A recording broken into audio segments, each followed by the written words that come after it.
Esses dias alguém tinha telefonado aqui perguntando se a gente dava curso de meditação. Aquilo bateu lá no fundo da minha mente. Eu falei: curso de meditação? Para que isso? Como que eu vou conseguir conteúdo para encher um curso sobre meditação?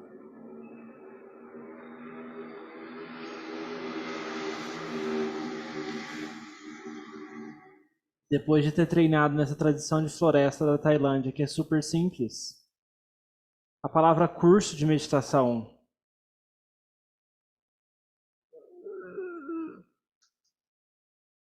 parece tipo curso para você como abrir uma geladeira, ou curso para tipo fazer café, ou curso para tipo fritar ovo, tipo é equivalente da minha mente, você fala curso de meditação.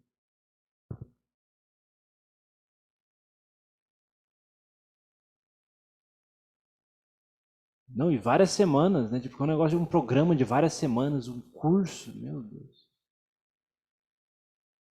Meditação não tem o que complicar, se complicar é que está errado.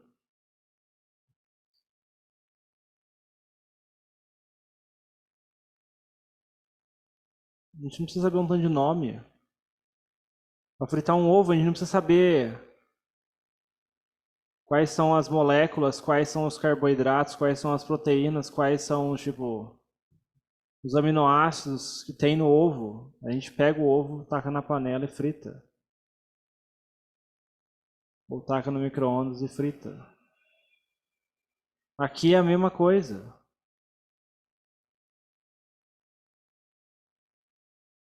No laboratório. E o principal princípio desse laboratório que a gente tem que entender é esse cabo de guerra. De um lado o Dhamma, do outro as Kilesas. Tudo gira em torno disso. Ué, um cabo de guerra. Se eu puxar com mais força, eu ganho. Se eu puxar com menos força, eu perco. Se enquanto eu estou vivendo a minha vida, eu fortaleço o lado oposto do cabo de guerra. Depois, quando eu sentar em meditação, eu vou ter menos condições de vencer no cabo de guerra. Se eu vivo a minha vida de forma que eu fortaleço o lado que puxa para o Dhamma, para a paz, para a estabilidade, para a felicidade, para a virtude, para a concentração, para a sabedoria, então a gente ganha. É só isso. Isso é o curso sobre meditação. Precisa de mais que isso? Não precisa mais que isso. Não precisa complicar mais que isso. Menos de 15 minutos eu falo isso.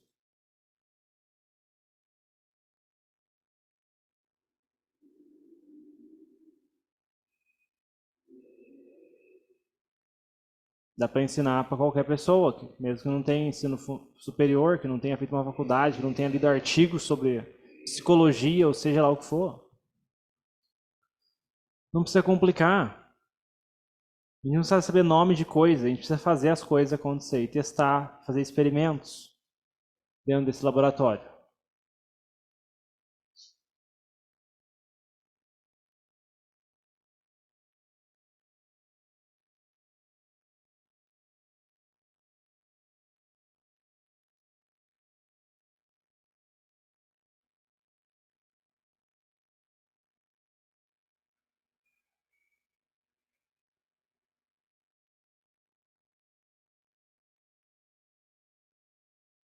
Se o lado do Dhamma tem mais força, a gente consegue trazer a mente para a paz, para a estabilidade, para a tranquilidade, para a sabedoria e clareza em situações difíceis.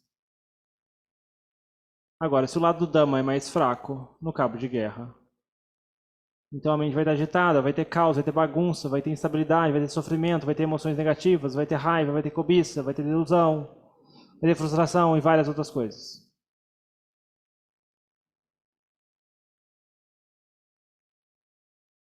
E o objeto de meditação é só uma um fator que puxa a mente na direção do Dhamma.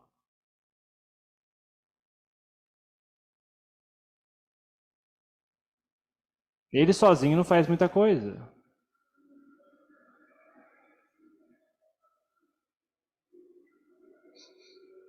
É igual você pensar o seguinte, ah não, eu vou colocar fogo na minha casa, né? Eu vou começar a colocar os móveis aqui, vou começar a tacar fogo de segunda a sexta. Eu vou tacando mais fogo, mais lenha, mais gasolina, semana inteira. No final de semana, eu pego um copo d'água e quero apagar o incêndio. É mais ou menos isso. Quando a pessoa não tem muito cuidado, ou não tem muita noção de como viver a vida dela, e depois quer usar o objeto de meditação, seja ele a respiração, seja ele putô, seja ele o que for, para tranquilizar a mente. Porque um copo d'água não vai apagar o incêndio de uma casa inteira, de um prédio inteiro. É muito pouco.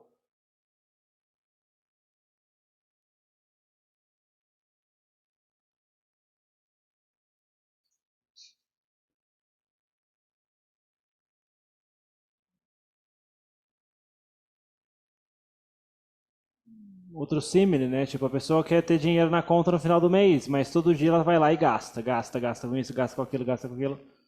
No final do mês não tem dinheiro na conta. Ué, tipo, a questão é, tem que conter os gastos durante o mês, senão no final do mês não vai ter dinheiro na conta. Ué. Por mais que entre alguma coisa, vai faltar. Então você vê, é senso comum, é coisa básica, não precisa de um curso para isso.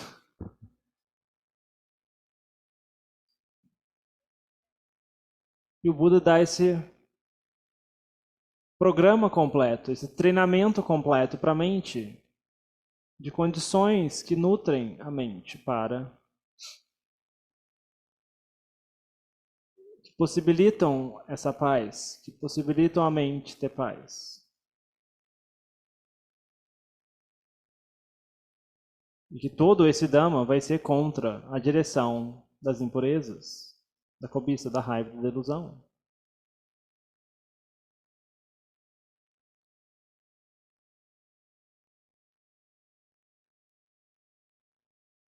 O Buda sempre começava falando de generosidade, de uma coisa que traz brilho para a mente,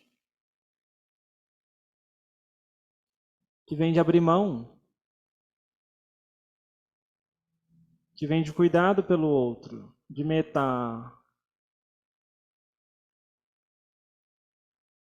Do lado do Dhamma, vem abrir mão da cobiça, abrir mão de acumular coisas só para si,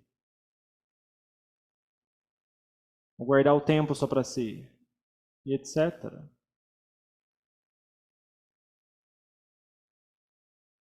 Generosidade que não é só dinheiro, né? Também é tempo, dedicação, sacrifício, né?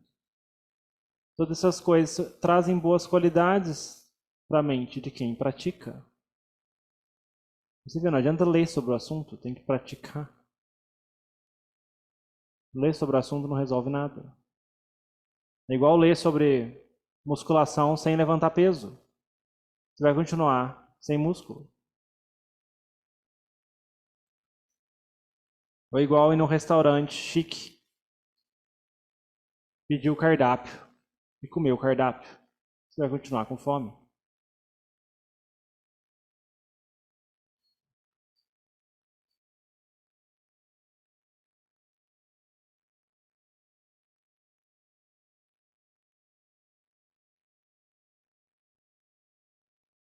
Depois desse fator de uma coisa que traz benefício para a mente, que traz brilho para a mente. Uma coisa que a sociedade ocidental hoje em dia está muito esquecida, né? Generosidade. E aí, o estudo da generosidade é pegar e fazer. Faça uma ação de generosidade, veja o efeito que tem na sua mente, né? Desde o mais básico, né? Tipo, você está em casa, né? Tem uma pia atolada de coisa. Você não é geralmente a pessoa que lava a louça, mas você vai lá e lava. Vê se não tem efeito na sua mente. E para as pessoas que convivem com você. Isso é estudar o Dhamma. Isso é praticar o Dhamma. Você vê que é muita coisa fora da almofada. Como a gente vive a nossa vida. A almofada é tipo, é o copo d'água para apagar o incêndio. A gente tem que não tacar fogo a semana inteira para depois conseguir apagar com o copo d'água.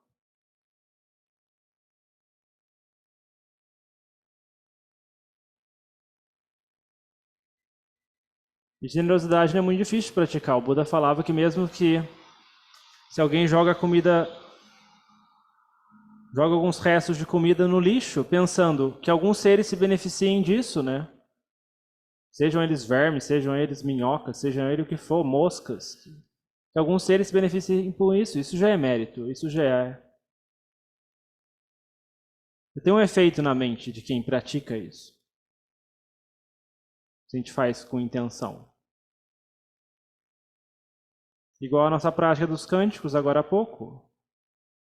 A gente fez e dedicou como uma oferenda póstuma ao venerável mestre Luntha Mahaboa. O corpo dele pode não estar com a gente. Ele já faleceu faz mais de 9 anos. Mas tem efeito na nossa mente, no presente, se a gente faz isso.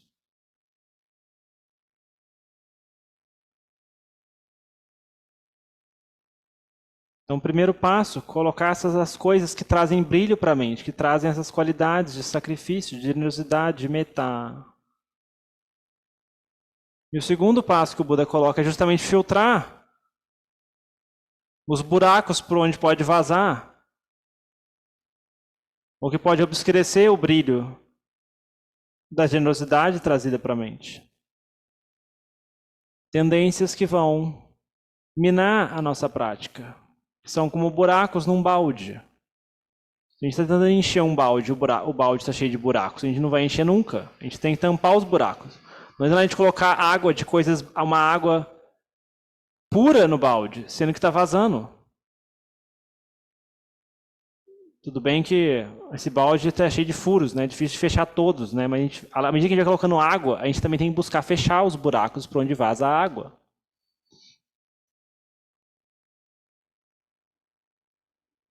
Então, conter a cobiça, a raiva, a delusão por meio de nossas ações, palavras, principalmente. Colocar esse filtro na mente.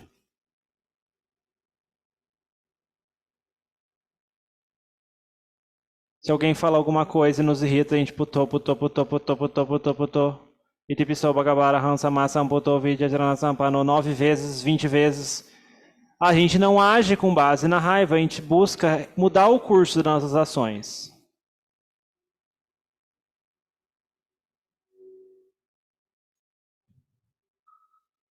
A gente põe esse filtro.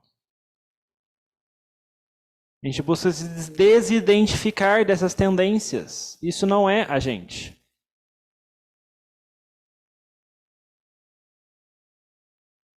Isso não é você. Mas se você age com base nisso, aí não está muito certo. Vai gerar efeitos prejudiciais para a mente. É algo que a gente pode verificar pela nossa própria experiência. Não precisa... Se a gente tem dúvida, a gente testa e vê se não é assim.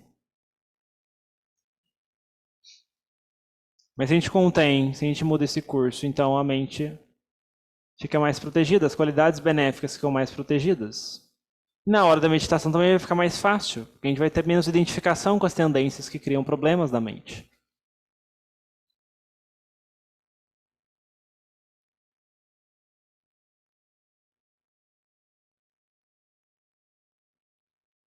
E nesses tempos próximos de eleição, raiva, discussão, piadinhas de um lado do outro, isso tudo não é nem um pouco saudável para a mente. Se a gente quer ter paz mental, a gente não tem que se envolver com isso, porque sempre não tem fim, é um assunto sem fim. Uma vez um lado ganha, o outro perde. Depois o outro perde, o outro ganha. E assim por diante. Que nem time de futebol. Uma vez um time ganha, depois o outro time perde. Se você se apega a um time ou outro, você vai sofrer. Porque seu time não vai ganhar sempre.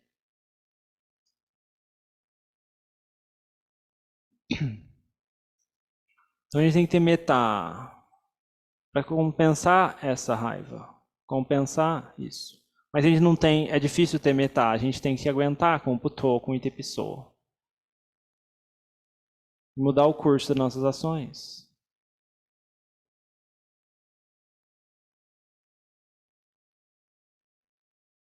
Então esse é o aspecto de virtude que o Buda coloca, que é muito importante. Meditação não é uma coisa flutuando no ensinamento do Buda. Tem virtude, tem generosidade, tem várias outras coisas protegendo, né? Então, do ponto de vista da raiva, a gente busca reverter isso de outra forma, seja nas palavras, seja nas ações. A gente busca filtrar, busca se desidentificar praticando dessa forma. Óbvio que ele não muda da noite para o dia, mas a gente começa a trabalhar com isso. Se a gente pensar assim, não, agora eu sou budista, não posso mais ter raiva, então ele vai sofrer muito mesmo, porque não é assim que funciona. Não, essas não é as regras do laboratório. As regras do experimento aqui são diferentes. As regras dessa mente são diferentes. Não é simplesmente que você não quer ter mais raiva, que a mente vai ficar livre da raiva. Viver as causas e condições que fazem surgir a raiva. Entender com profundidade. Para isso a gente tem que ter estabilidade mental.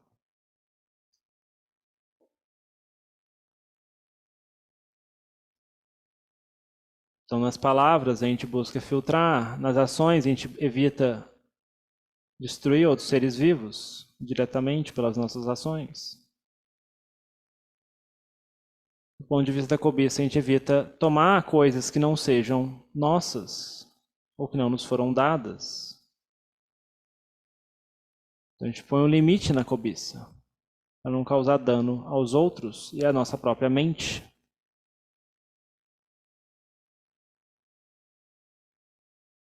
E também dentro de relacionamentos, a gente põe um limite de não se envolver com outras pessoas se a gente está comprometido. E não se envolver com outras pessoas comprometidas se a gente não está comprometido. Coloca limites. Isso protege a mente da cobiça andar solta. E a cobiça solta também é mais outro incêndio rodando na mente. Fica difícil de apagar depois, se a gente não controla.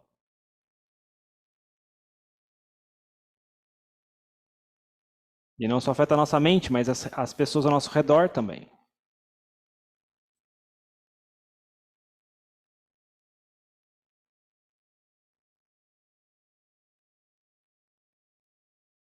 Se a gente cuida disso, isso protege tanto a nossa mente quanto as pessoas ao nosso redor, né? E a gente vai ter um ambiente mais favorável, com menos encrencas, menos conflitos, menos brigas, menos causas para agitar a mente.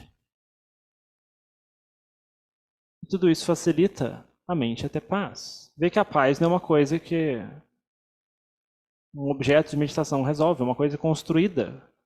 Tal como uma casa tem que ter uma fundação, tem que ter causas e condições. Mas a meditação em si não tem muito curso, né? É putô, é itipissô, é a respiração, não precisa complicar mais que isso.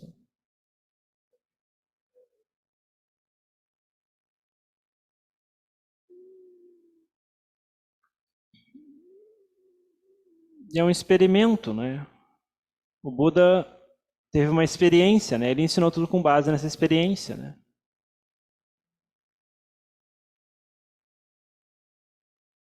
E ele mostrou o caminho para tal realização, que nem a gente recitou mais cedo, né? Então que a gente tem alguma confiança, né? A gente dá ouvidos. A forma como o Buda coloca, né? A gente vai poupar tempo na nossa prática. Óbvio que a gente vai dar umas cabeçadas aqui, umas cabeçadas ali, mas isso poupa tempo da gente querer descobrir o caminho sozinho, no meio da bagunça. Então, se a gente aproveita um grande mestre como o Buda, como os professores, os mestres da tradição tailandesa. Então, isso poupa nosso tempo de prática. Eles vão apontar os pontos em que a gente facilmente escorrega. Diretamente, sem complicação. Então, que a gente possa sempre lembrar desses pontos básicos e fundamentais da prática, né? Que a prática basicamente é isso, né? Não tem muito o que complicar muito além disso.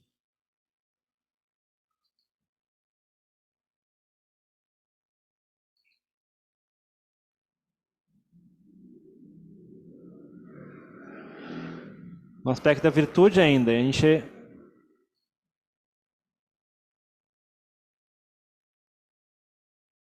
No aspecto da fala, a gente evita o uso de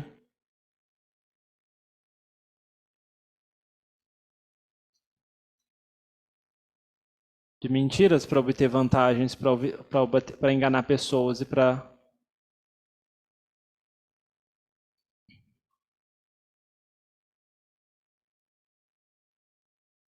obter algum benefício. De uma hora ou outra isso acaba perturbando a nossa mente.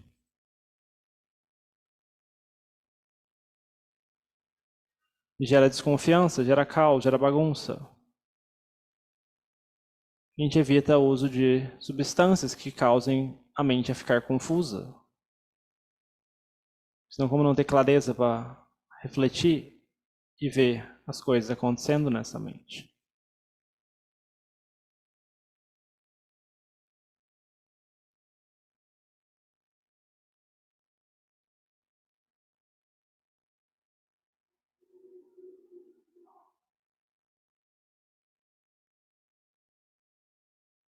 Então, a gente pode abrir para alguma colocação, pergunta, dúvida, compartilhamentos nesses minutos finais.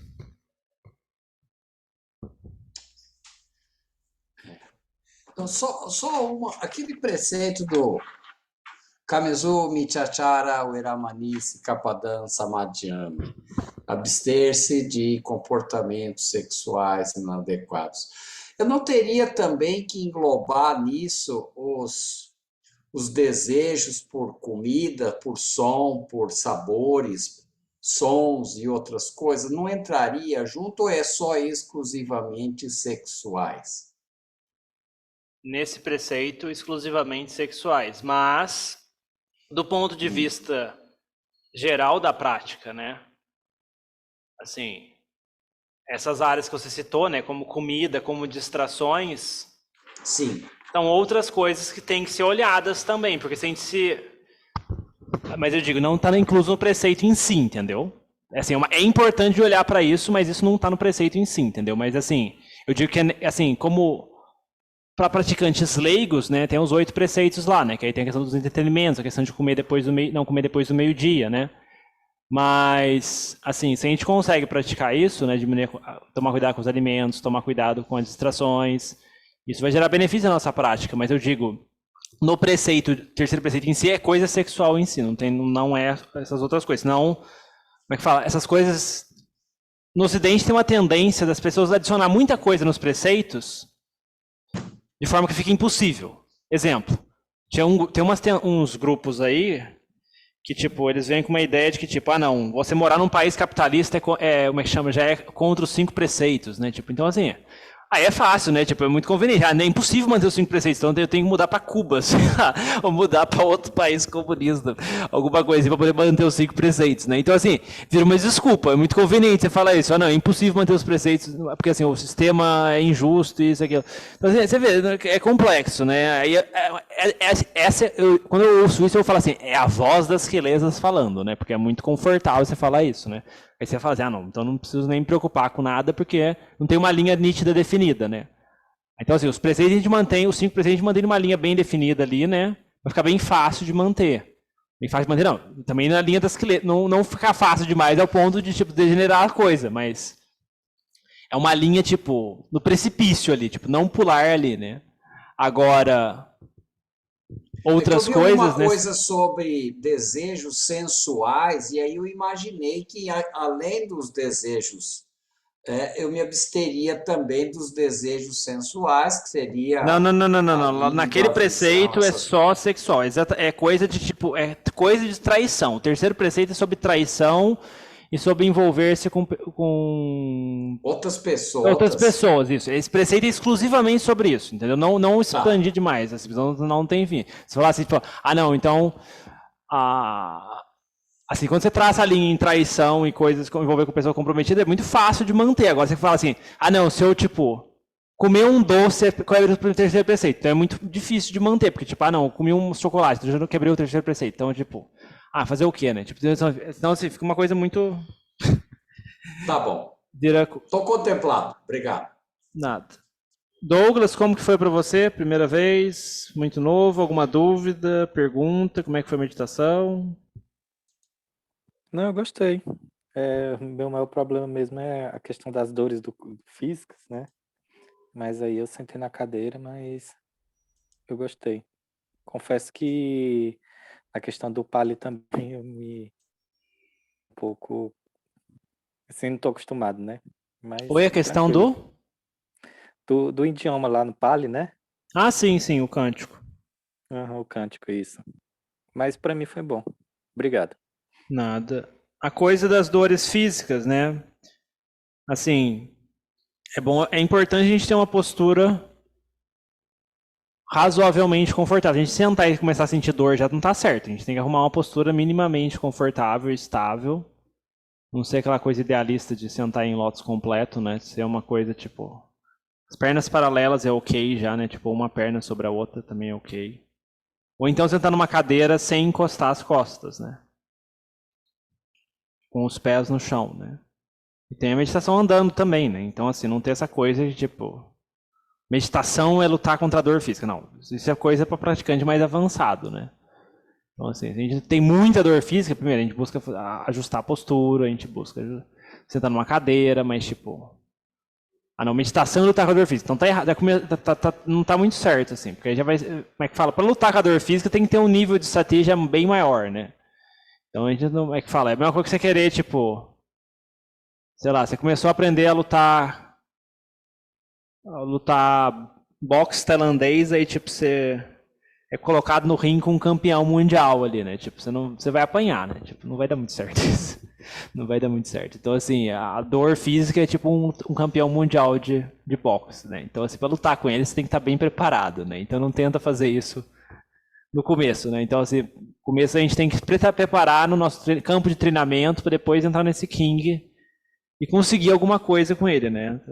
No começo não é a hora. Então, assim, meditação andando é bem tranquilo em termos de dor, né? Tipo, a gente foca mentalmente, tipo, pé direito a gente pensa put, pé direito, esquerda pensa toe, né? E assim por diante, né? E anda pra frente, indo e voltando, né? Tem gravação no site, no nosso canal disso, meditação andando, instruções lá detalhadas. Pode usar isso também, né? Então, mas assim, lutar com a dor física no começo não tente fazer isso que não vai dar certo. E vai só alimentar um ciclo de frustração, dificuldade, e a prática não vai para lugar nenhum, né? Porque assim, tem que ter uma paz mental básica para lutar com a dor, né? Então, assim, fazer mais alongamentos, fazer meditação andando, sentar na cadeira, né?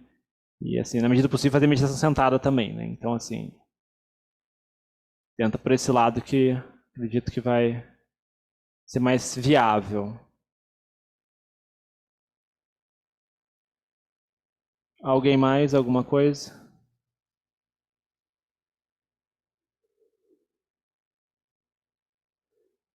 Sobre a pergunta de domingo que alguém tinha feito sobre Vinhana e Chitta,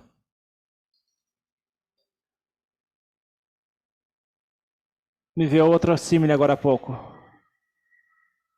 Naquele símile que eu tinha dado, né, de tipo, por exemplo, eu tô sentado aqui na sala na salão da casa de Dharma, né, tipo. Aí daqui a pouco alguém entra, senta, fica por um tempo e sai. Tipo, Vinhana, esse conhecimento de que, tipo, uma pessoa entrou, uma pessoa está aqui, a pessoa saiu. Isso são vinhanas, né? É um conhecimento, uma consciência sensorial, né? Agora, a gente induz indiretamente que para ter esse conhecimento ter surgido, tem que ter alguma coisa que estava presente lá o tempo todo. A gente não experiencia diretamente essa coisa, mas a gente induz. É que nem o método científico, tem certas coisas que a gente não observa diretamente, que nem o tal do buraco negro que eles acharam no meio da nossa galáxia. Eles viram que as estrelas lá no centro da galáxia tinham uma certa órbita meio estranha. Aí eles, por indução, pensaram, opa, deve ter alguma coisa muito pesada no meio aqui para poder causar essa perturbação. E aí, depois, com a tecnologia, agora, recentemente, eles conseguiram a foto do bendito do buraco negro. Do Sagitários A, estrela. Então, assim, é uma indução que a gente faz. Ué, se o conhecimento surgiu quando a pessoa entrou, quando a pessoa saiu e quando a pessoa estava, tem alguma coisa que estava presente o tempo todo, senão como é que esse conhecimento poderia surgir, né? É igual uma sala de cinema, então, por exemplo, você está sendo, como é que fala?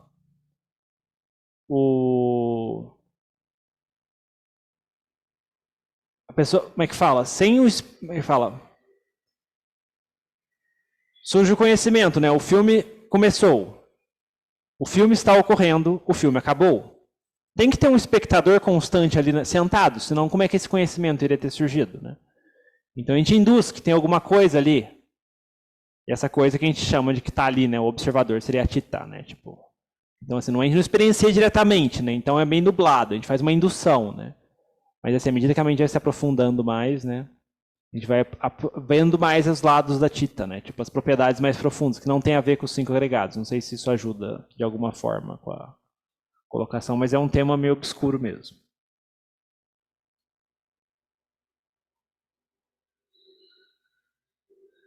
Então é isso, pessoal. Boa noite. O post essa semana é no sábado, com o Antônio da SBB.